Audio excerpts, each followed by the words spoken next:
from or pay your bill today. Get scratching, get matching. Digicel, better together.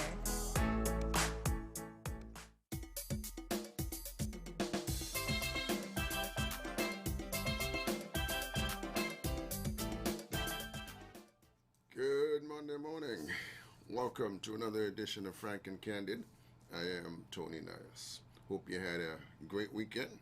Hope you made the mothers feel special on their day yesterday. I hope all went well. All right, what's in the news this morning? British Prime Minister Boris Johnson is set to announce the lifting of more coronavirus restrictions today as England awaits the next stage of the government's lockdown exit roadmap, which will proceed on May 17th. The group of medical officers said case numbers, deaths, and pressure on the nation's hospital have fallen consistently, but they urged people to remain vigilant. From next week, people in England will finally be allowed to hug friends and family after more than a year of national lockdowns and social distancing measures. People will also be allowed to mix indoors. The roadmap remains on track. Our successful vaccination program continues. More than 2/3 of adults in the UK have now had the first vaccine, and we can now look forward to unlocking cautiously but irreversibly, said Johnson in remarks over the weekend as he hailed the country's mass vaccination effort. More than 50 million doses of coronavirus vaccines have been given so far. Okay, what I want to talk about this week, or this Monday, is about culture, our culture. Well, culture in general, West Indian culture, Caribbean culture, St. Kitts Nevis culture, and what it means to you, and how it has changed, and why it has changed. Now, culture is one of those things that it's never going to remain as is, or never going to be stagnant, but we can say it evolves from time to time. And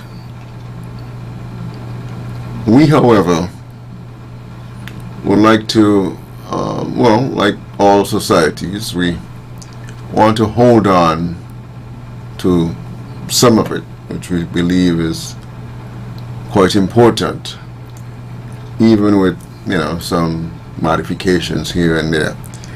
But you will hear people talk about our culture, depending on your age group, as if, well, that's the way it should be and everything should stay the same.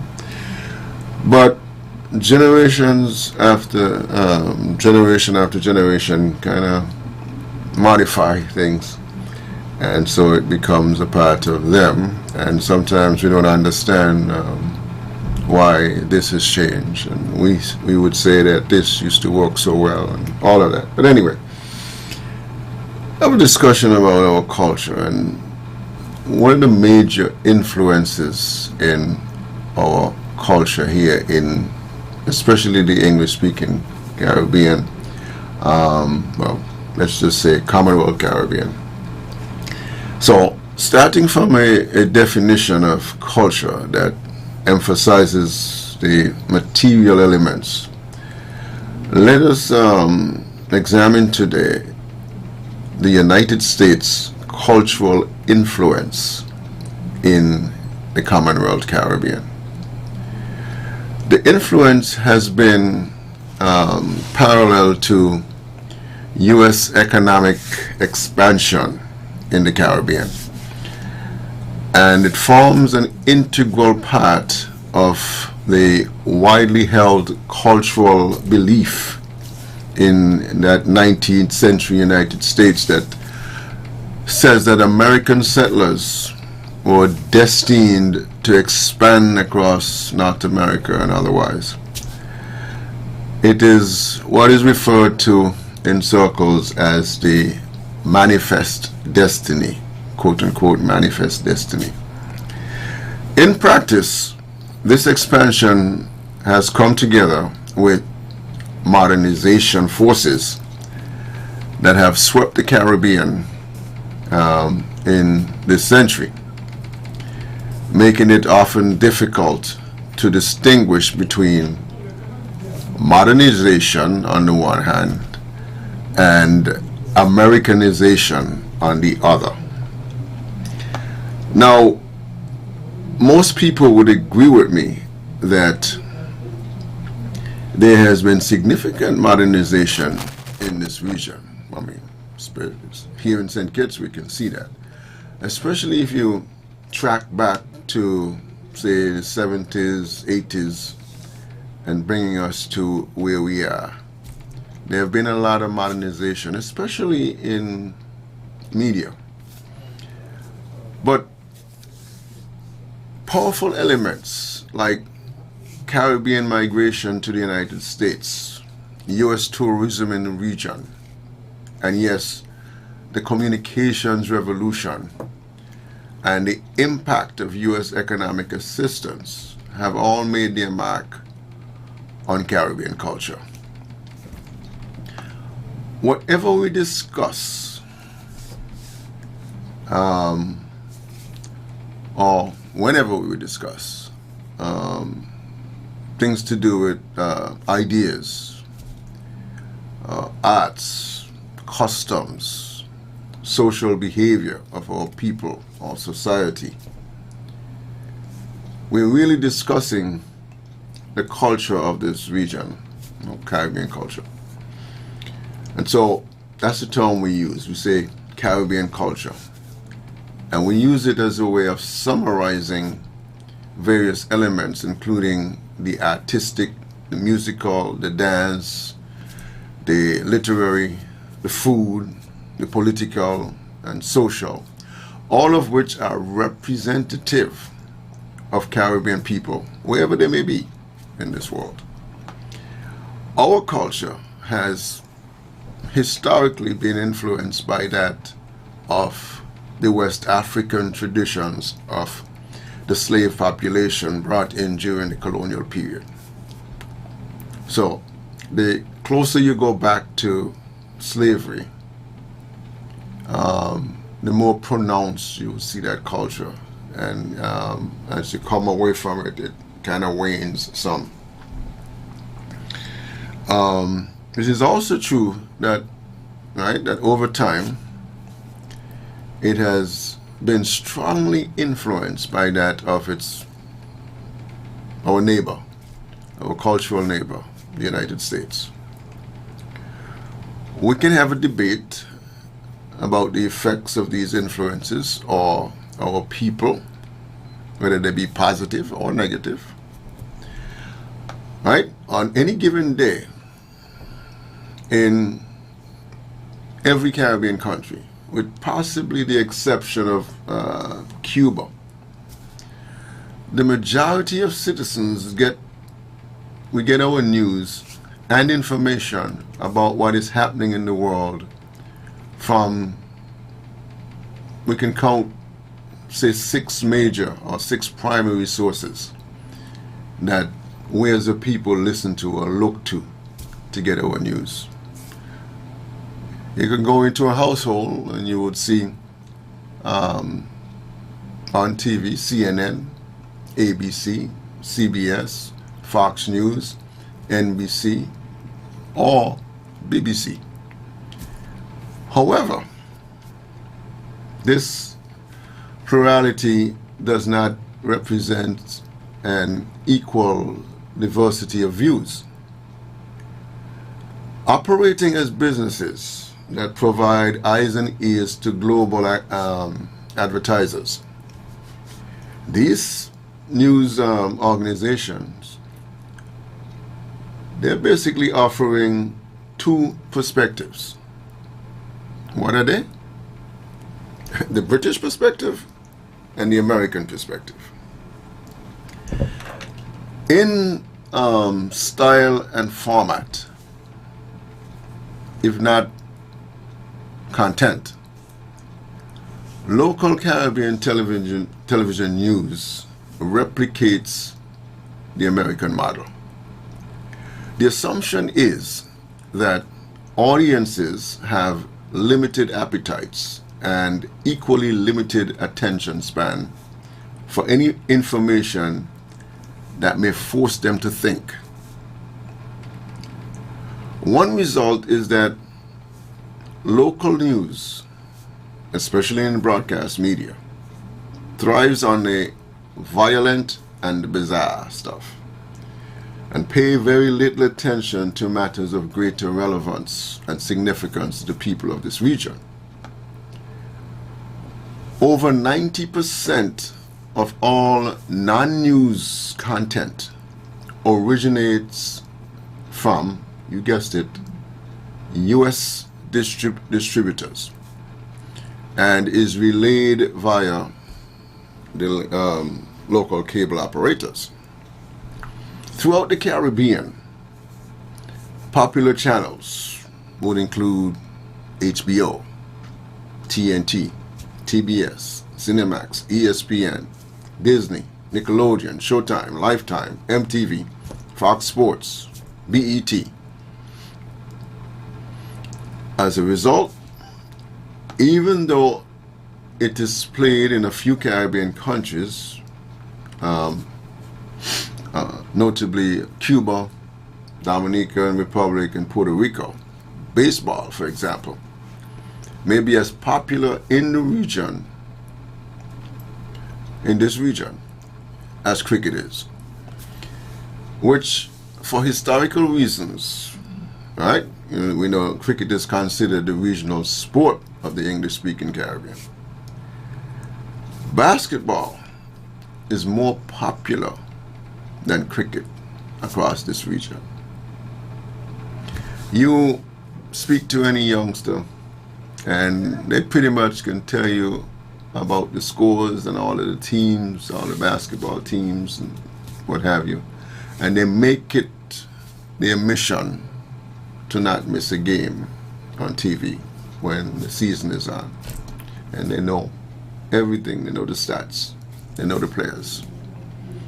Ask those same youngsters about cricket and cricket stats and cricket players. You don't get that same enthusiasm and you don't get that same knowledge. Right? The 1980s suddenly saw television viewers in the Federation, for example, with access to multiple channels where before they were limited to programs provided by this station, that I said, right, as the only game in town, only television station. And that's what most people looked at. Now, from the 1980s, we galloped into this modernization, and a lot of things happened. Cell phones and all that, internet, TV, whatever.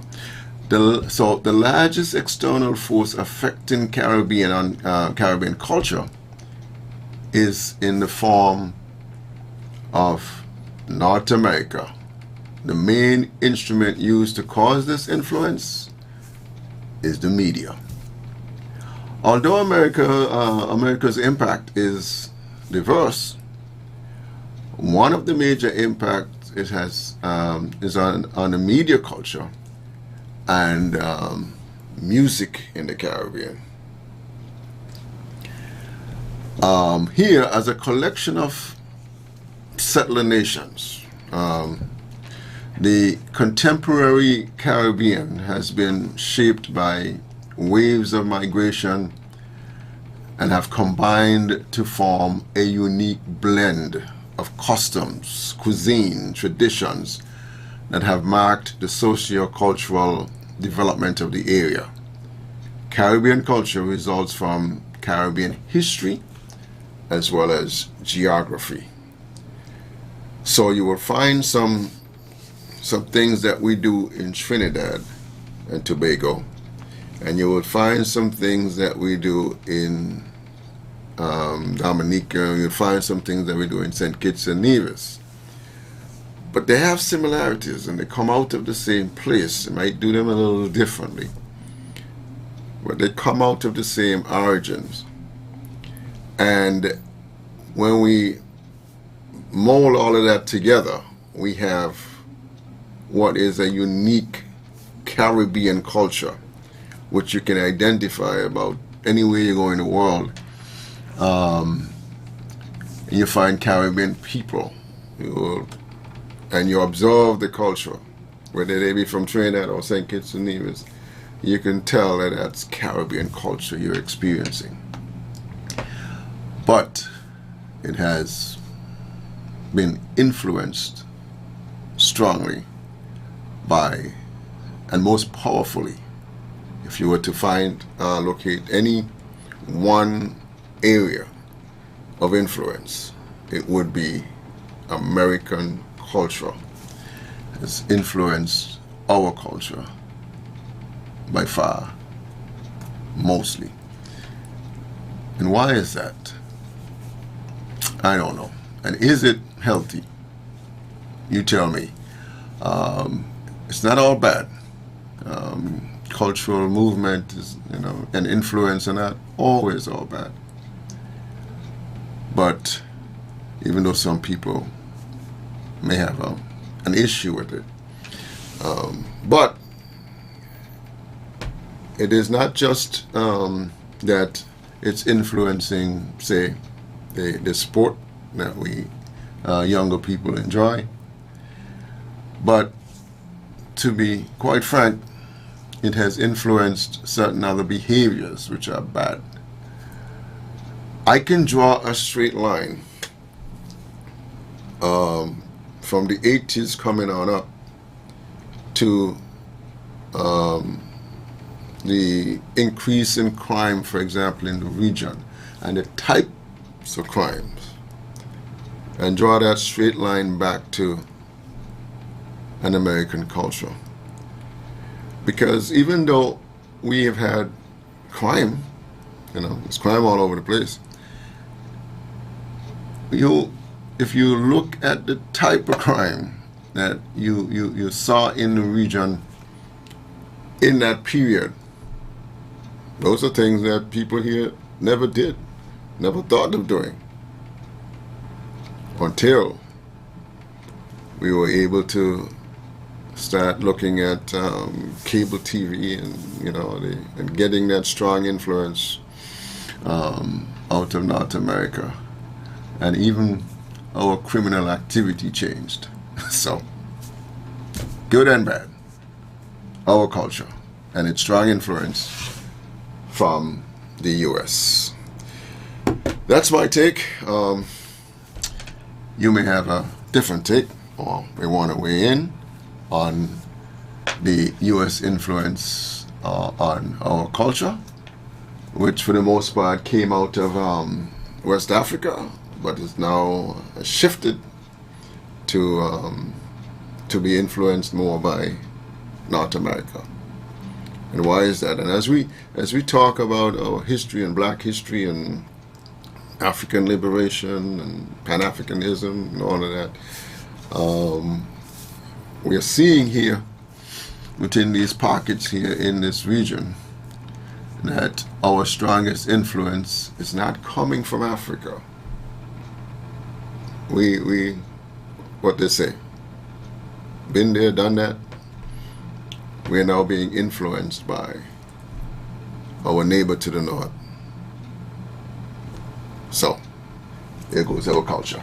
All right, we will try to take a break. When we come back on the other side of this break, you get a chance to weigh in. Phone numbers 465-2555, 718-577-2916. Join me on the other side, and we will have a conversation about the American influence on Caribbean culture. We will be right back. to the BB. Protect yourself from the novel coronavirus. Wash your hands thoroughly and frequently for at least 20 seconds each time. Avoid shaking hands and touching your face with unclean hands. If you have to cough or sneeze, do so into your flexed elbow or a paper towel and then dispose of it. Keep a distance of 3 feet away from anyone with the cold or flu-like symptoms. Boost your immune system with vitamins, drink plenty of water, and get adequate rest. Visit your doctor, the nearest hospital, or health center if you or a family member becomes ill. A message from the Ministry of Health and the National Emergency Management Agency, NEMA. This is my land, my island, our home. The climate has changed, it's becoming strange. We have to come together to keep her forever resilient and strong. We need slow stabilization for risk rehabilitation. Come together as a nation for drought and flood mitigation. Development with policies and plans. Let's change our ways, protect our lands. Get involved, every child, woman and man. Island resilience has got the plan. This is my land, my island, our home. It's time to come together to keep her forever resilient and strong. Island Resilience, promoting a climate of change. The Climate Change Adaptation and Sustainable Land Management Initiative of the OECS Commission, funded by the European Union.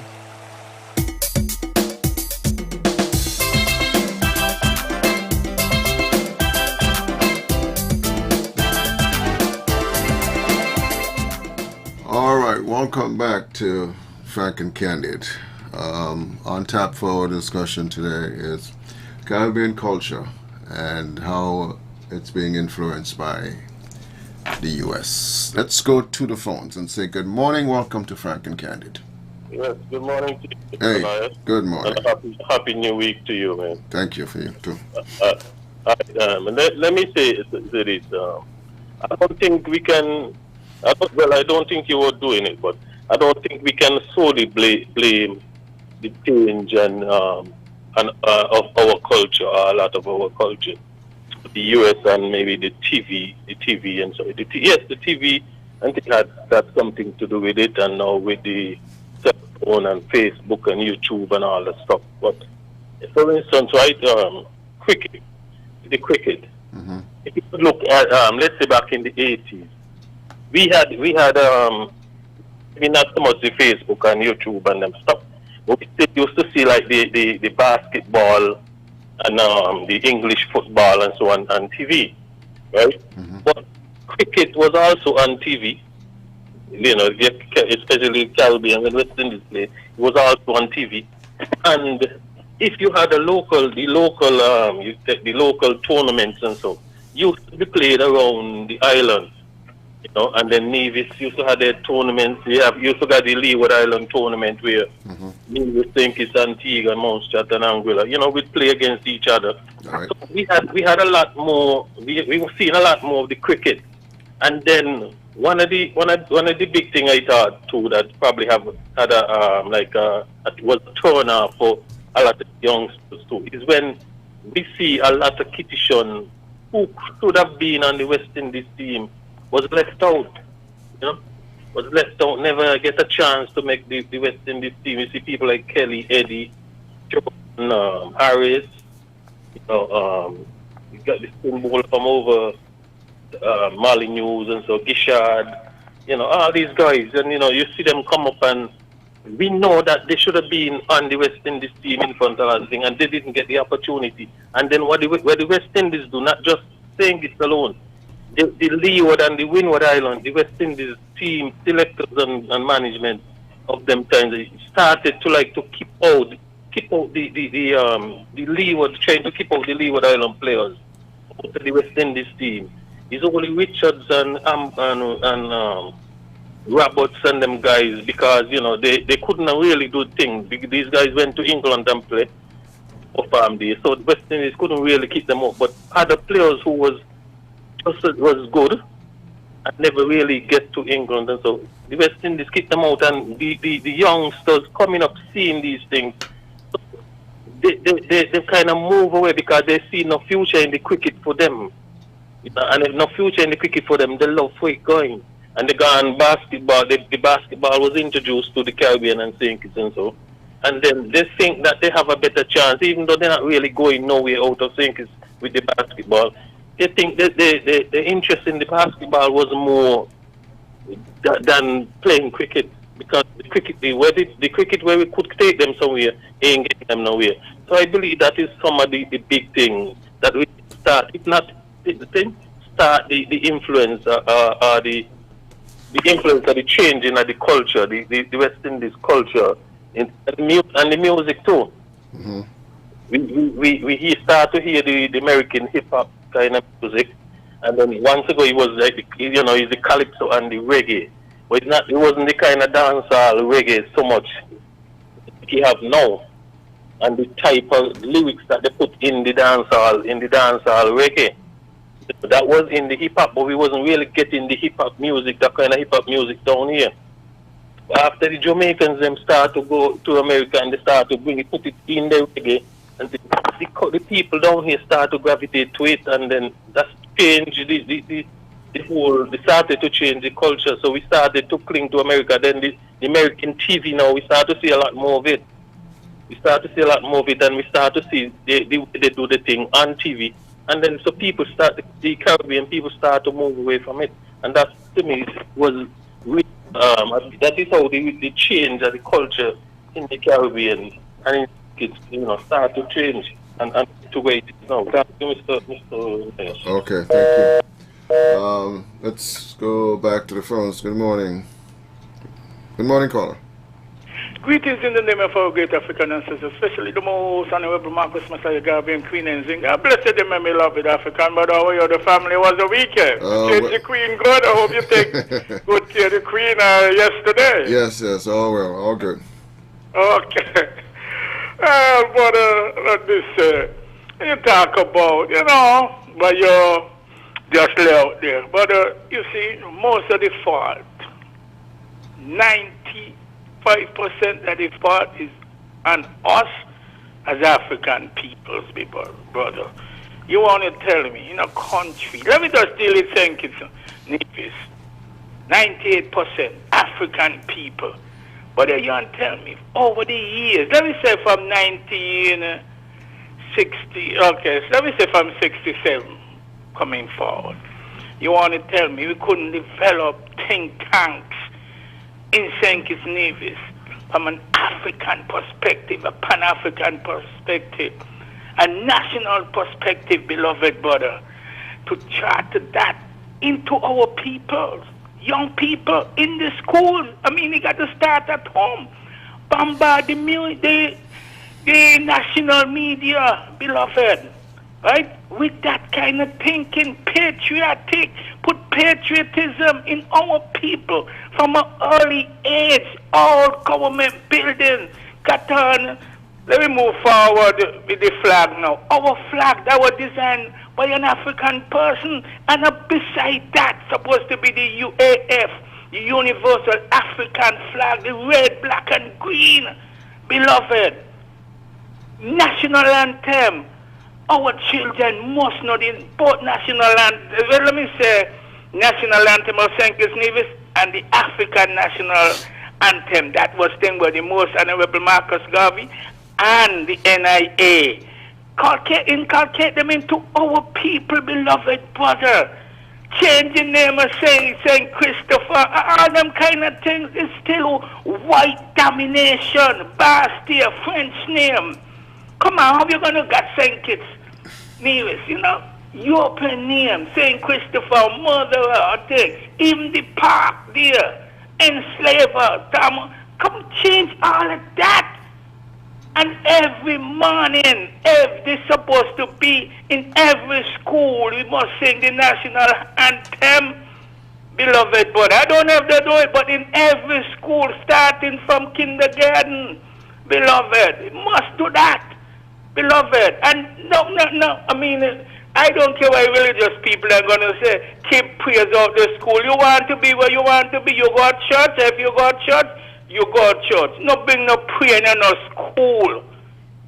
must instill that patriotism in our children and Pan-Africanism. That's why. But anytime you see got avoid all kind of alien culture gonna come into our people head, and that's where we chop the ball. Not me. You know, that's where most of our people chop the ball. And again, to beloved, look at this. Anytime say a body like me, right, the Pan-Africanist. I'm just using myself for example. When you push that Pan-Africanist agenda, our people, those neo-colonialistic in black faces, you get opposition from them. Beloved, call me all kind of racist and I hate white people, I hate this. But to hell with them, I don't care. I'm going to think Pan-Africanism, yes, today and forever. You see, brother, some of our people is our worst enemies, and the enemies within is worse than the enemies without, man. We got to push the patriotic agenda and Pan-Africanism agenda, beloved. You see, me not blame thing. I go think, okay, for music, beloved. I used to listen conscious soul music out the United States. Say it loud and black and proud, but they're the godfather of soul, James Brown, and he had some good songs. Black, you know what I mean, song that make you feel great as an African person coming out of the United States. You can't blame rap music, because you know about Public Enemy, Pan-Africanist song, Stetsasonics and all, you know what I mean, Tupac was a little bit sweet. But I mean, the guy is so-called gangster rap and them things there. But you cannot blame if we teach our children the right thing. They will reject alien cultures and embrace our culture, brother. Right. And they will embrace Pan-Africanism in totality, beloved. But I know someone else wants to speak, so I continue to listen. Pan-Africanism our perish. One love, my beloved brother. Okay, thank you. One love. All right, a whole lot. Caller before talk about losing interest in what we do, our culture, and it was specific about cricket. Well, I don't know. That has happened. You can find a whole lot of reasons for that. There were people who came into the region and tried to brighten up cricket some. Well, of course, they had other motives. Got themselves in trouble. But as far as where they took cricket, see, certain generations cannot and will not appreciate, for example, let's be fair, the long game cricket.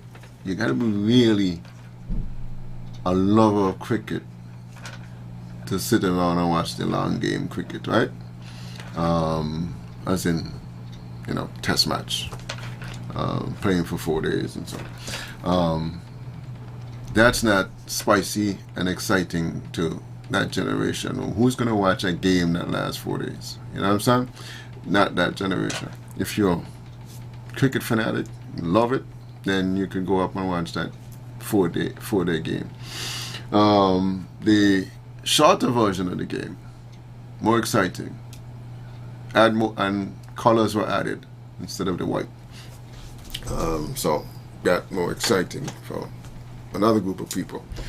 But culture generally, the influence comes, and it usually affects certain demographics, because times have changed, and like I said, we can tie the modernization, modern technology and all of that, you can tie that all in and see how it influences what we do.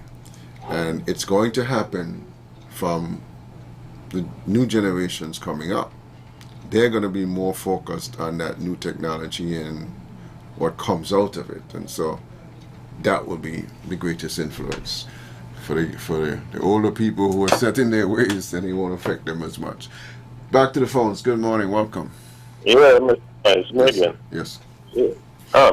If you remember, when you go to Sunday school and church and so, the preachers, them are the teachers of in the church, tell you that the Lord would have used 6 days in heaven and earth, right? Mm-hmm.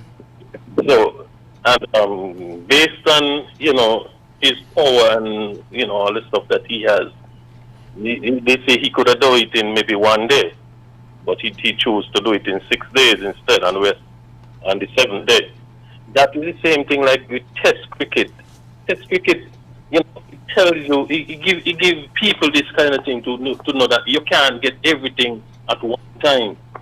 That to me that was what the creators of that game, that version of the game, was trying to tell people. Yeah. You play things over time, a period of time, and you accumulate things. Unfortunately, the new generation want it now. They want a quick thing. Yeah, because the T20 game now is telling you, you get things quick. Mm-hmm. Because it's really the money, in the T20. I don't even think a lot of the players who play the T20 game, they don't really like cricket either. They're not no lovers of cricket either, These a lot of the guys who play the T20 version of the game, mm-hmm. They're not really lovers of the game, of cricket. No. They see where they could go for money, maybe a few hours and make hundreds of thousands of dollars, and that is what they're into. Yeah, I could buy not saying it's not wrong. They're not doing anything illegal by doing it, but it's telling other people who see it now saying, well, hey, why should I go play Test cricket? Mm-hmm. And the whole love of the game because of that thing gone. So people go and they just go for the money. When you ask a lot of these, you ask a lot of these fellas who play the T20 thing about cricket, they can't tell you. They can't tell you nothing about the cricket, how to feel at the different parts of the field and different things about the game. They can't tell you nothing, but they go and they don't play it, and they make a lot of money from it. So it ain't really that they love the game. They love the money, the fame that's coming from the game, and that's it. Mm-hmm. That's really what is really going on. Not the real cricket game, not the love for the cricket. Gotcha. Because you think Richards and all them guys who refused to go to South Africa at the time. Because you think at that time the money that they was offered would have been a lot of money for them. But because they loved the game and they didn't like what was going on in South Africa, they tell them to keep the money. All right. Okay. All right. Thank you for that. Another caller talked about if there's a void, then it is free to be filled, and so that's what happens. Back to the phones. Good morning. It's a pleasure. Good morning to you, Mr. Noyer. Hey, good morning. How are you? I am well. How are you doing? How was your Mother's Day? Excellent. Great. Sounds. I went train ride. All right. I would really like to ask Nabu, when they take out the prayer out the school, what kind of prayer he mean? The Our Father prayer? Or what? We could please tell us what prayer he means to take out of the school. And when they take out the prayer, what they must put in. And I would like him to say which part in Africa, where the place name where he born in Africa, because I really can't say I'm Africa because I never been there, I ain't born there, so I can't say African. So will you please tell us where the place the white name where he born in Africa? Because I can't call Africa because I do not know no place in Africa because I never go there yet. Okay. You have a pleasant afternoon. All right, you too.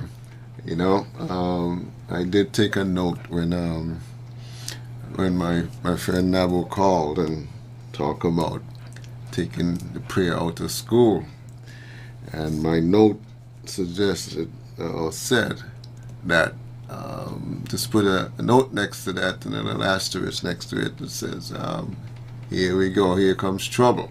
So I kind of expected that you're gonna get somebody who's gonna push back on that. So I noted it that it was coming.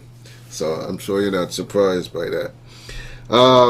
Yeah, but as a matter of fact, later this week we're going to talk about religion and so on. Religion too is in our culture. Our religions are diverse with practices reflecting our multiple origins.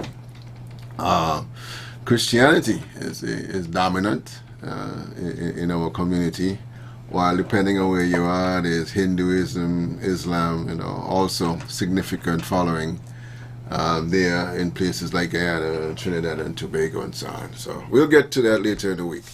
Back to the phones. Good morning. Welcome. Yes, Brother Nias. Let me answer this, sister.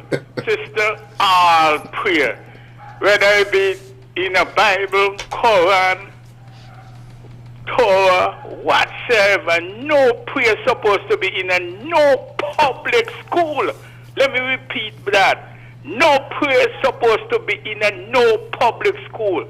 If you want prayer, you want to think, you go to other religious school. No prayer supposed to be in no public school. Prayer is thing in school is supposed to teach our children all forms.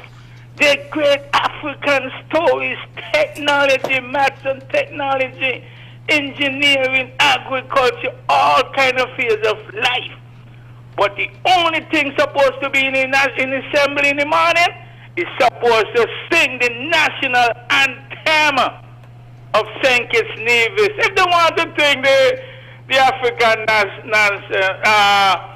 anthem, thing by the most honorable Marcus Messiah Garvey, well, that's on them. But the national anthem of St. Kitts Nevis should be the only thing that's said in the National Assembly. And if you want to speak about what's going on in education, in the school, and the achievement of the students, yes, but no prayer, beloved. And to my sister, I'm an African who was born in St. Kitts Nevis. At that time was Anguilla too. And my neighbors Stringberry over Deep Bay. But when you see a Chinese, Indian who wasn't born in St. Kitts Nevis and others, first thing you say, oh, a Chinese. And the Chinese were born right there in St. Kitts Nevis. Born in Indian was born in St. Kitts Nevis. You still call them Indian. Holy hell. An African who was born in St. Kitts Nevis. Anguilla at that time is not an African. Most of our people was enslaved and was uprooted from Africa, come primarily from West Africa, my beloved sister. Ghana and Nigeria, mostly, and other places in West Africa, but mostly Ghana and Nigeria, my beloved sister. I know someone else want to speak, so my sister, do your research. You have Rascalonji and you got others, Africa, and you got others who can teach you, my beloved sister. And ain't nobody nice, you know too, So don't be afraid to talk the truth, my beloved brother. You got to educate some of the listeners too, beloved. Beloved, I continue to listen. Pan-Africanism and perish. One love again, my beloved brother. All right, one love. All right, back to the phones. Hello. Yes, good morning. You know something? I think about time you get that man off the phone. He's a new son, he's an 80s. He always contradicting himself most of the time. See you. Okay, see you. All right, back to the phones. Good morning, welcome. You listening, right? Yes, I'm listening. You step in, the bell ring, 10 to 9. Uh-huh. You go, everybody go in, do some exercise. Not no running, just up on your toes, hands up, Stretches, yeah. And the teacher inspect your fingernails. If you dirty, hit you on your hand, your finger, clean it next time, tomorrow. Then you go inside. Each one of us go to our class.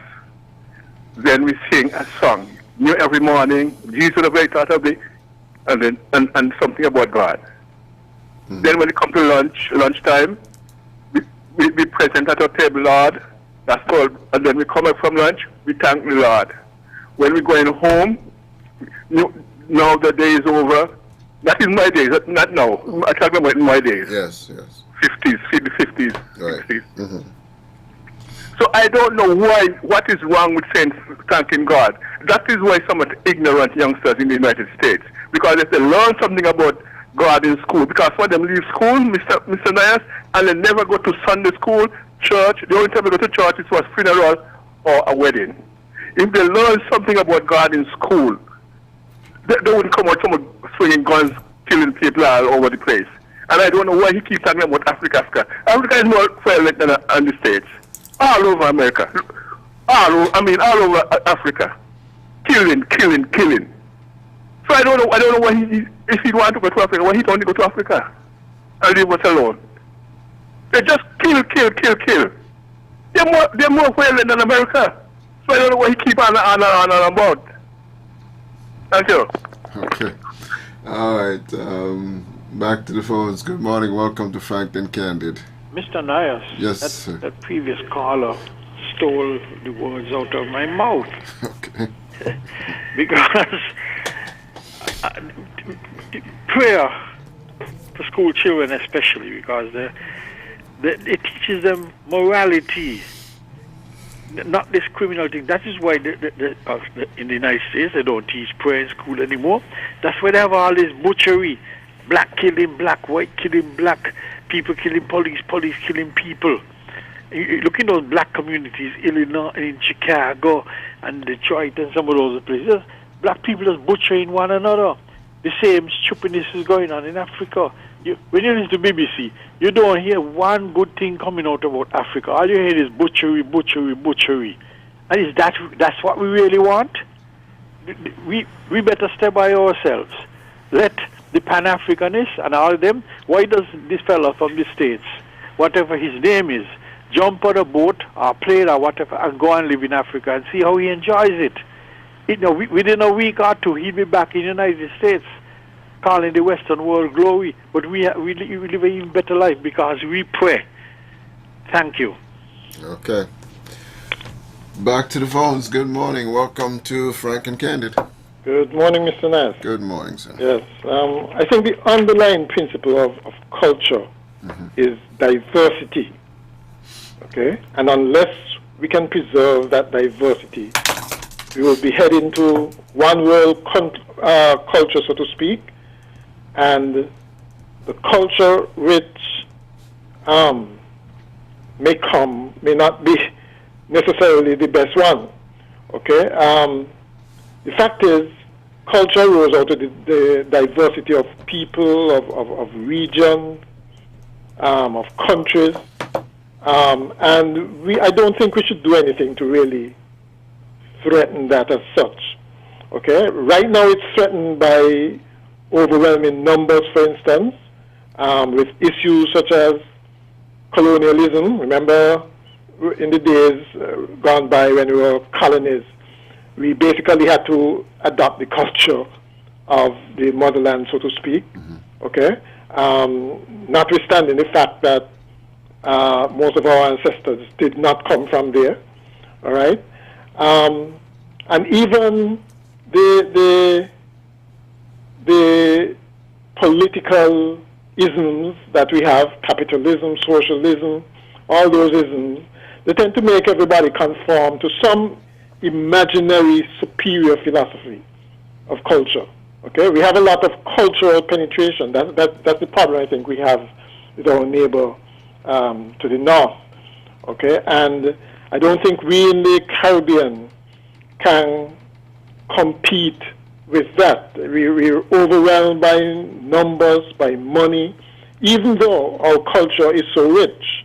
Okay, I mean, when you think of the number of cultural icons that come from the region and the number of cultural ideas and so on that has infected the world, yet, I think we're at a disadvantage when it comes to competing with larger countries. Okay, and even though some people may think it's heresy to talk about a superior culture, the fact is there are some cultural practices that really belong in a museum and should stay there. For they are in opposition to human development and progress. Okay, they fly in the face of, for instance, the introduction of new technology to make life better. And by the way, I'm looking at culture in the broadest sense, not restricting it to the entertainment industry as so many people normally do, right?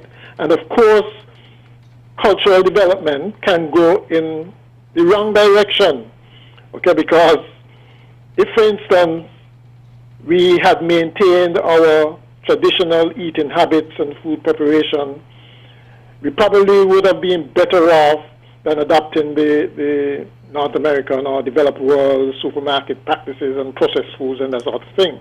Okay, but that's part of our culture now. With things getting faster food, fast. You ready for it now? Fast everything, Yes, right? yes. And that's taking culture in the wrong direction. So it can go both ways. Right. But the fact is, we can't stop the dynamics of culture. It will always change, I think, as you pointed out at the beginning. And we can only hope that the changes are in the main things for the better. Okay, that's not guaranteed by any stretch of the imagination. We could only hope that our basic survival instincts, because we all have an instinct to survive, that would lead to the evolution of quote-unquote better culture in the end. That's my perspective. Okay, thank you. Right. Back to the phones. Good morning. Welcome to Frank and Candid. Hello? Yes, good morning. Yeah, good morning, sir. I'm sorry, going to change the dynamics a little bit, but I'm really concerned about. I heard the news that they will put in artificial reef in it's water, and I think that's a bad for the environment. They're saying, the biologist said it's okay, but think about like after 10, 15 years, the water decay the material they put in the water, the fish eat it, and then we're going to eat the fish. Think about it, what will happen after 10, 15 years down the road. I think that is a bad thing to do. So I'm not against it, and I'm calling for all the fishermen in St. Kitts and Nevis to rally to the government to let them do not put the thing in the water, the artificial reef in the water. It's bad. I think it's bad. It's bad, bad. That's my contribution. Thank you. Okay. Thank you for that contribution. Okay. We are talking about our culture, our language, our religions, festivals, art forms, values, customs, sports, other forms of self-expression. And, as the caller pointed out, it's a dynamic one, shaped by historical experience of our people. Some people talk about their faith and creativity. It continues to be fashioned by our creative energies and other influences. And so we must expect that and our culture is not the only culture that is exposed to influences.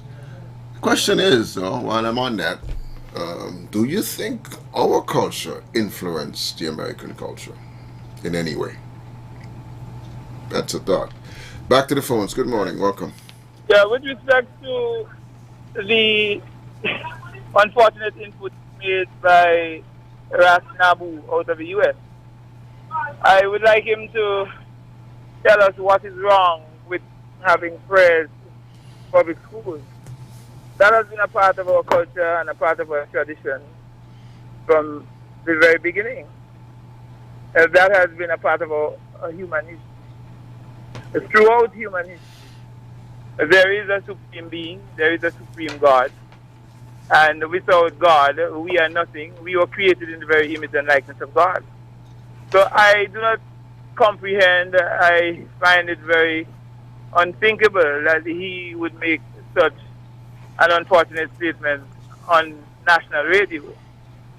There is absolutely nothing wrong with prayers in public schools, and I believe that it should continue. It should continue in all schools everywhere throughout the world. And the Americans would want to look quite closely at restoring prayer in public schools, and they would see a significant decrease in the crime rate Look at the amount of school shootings, unfortunate school shootings we have had in the U.S. Compare the amount of school shootings in the U.S. with the rest of the world, and you will see that the rest of the world is nowhere close to the United States, and they are paying a heavy price for removing prayer in public schools. Nabu ought to know that we as human beings were created in the very image and likeness of God, and we are obligated to worship God, to pray to God, to honor God, to glorify God, to exalt God, to extol Him, to magnify Him, to adore Him. Because without Him, we are nothing. I want Nabu to tell us, right, that when he or anybody else is in grave danger, what are the first two words that come out of one's mouth? It is always, oh God. We never hear, oh Satan. We never hear, oh Allah. We never hear, oh Muhammad. It is always, oh God. And that God is the true and living God who created heaven and earth and created all of us in His very image and likeness so that we may worship Him. The prayer in public schools shall never cease. That will never end. That will never change.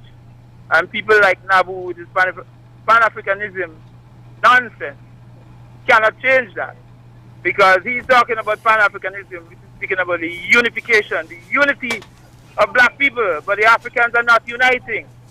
A number of callers have alluded to that. The Africans are murdering each other. Look at what's happening in South Africa. Look at what's happening with Boko Haram. Look at what's happening with the so-called ISIS. ISIS, for me, is an acronym for International System of Idiotic Stupidity. That is what ISIS is all about. They want people to be afraid of them. They want the rest of the world to be afraid of them. And the rest of the world should not back down from ISIS. ISIS, they need to be put in their place. All right. Running out of time here, so let's... It's a stupid group. All right. Most foolish group on the earth. Got you. And they come out of the same Africa that Nabu is praising. Let's give another caller a chance to get in before we end here. Caller, go ahead. Yes, brother. I don't be thinking I no time of the essence. The brother who just called. Utter nonsense. And when anything happened to me, the first thing I call upon my great African ancestors. Let me repeat that.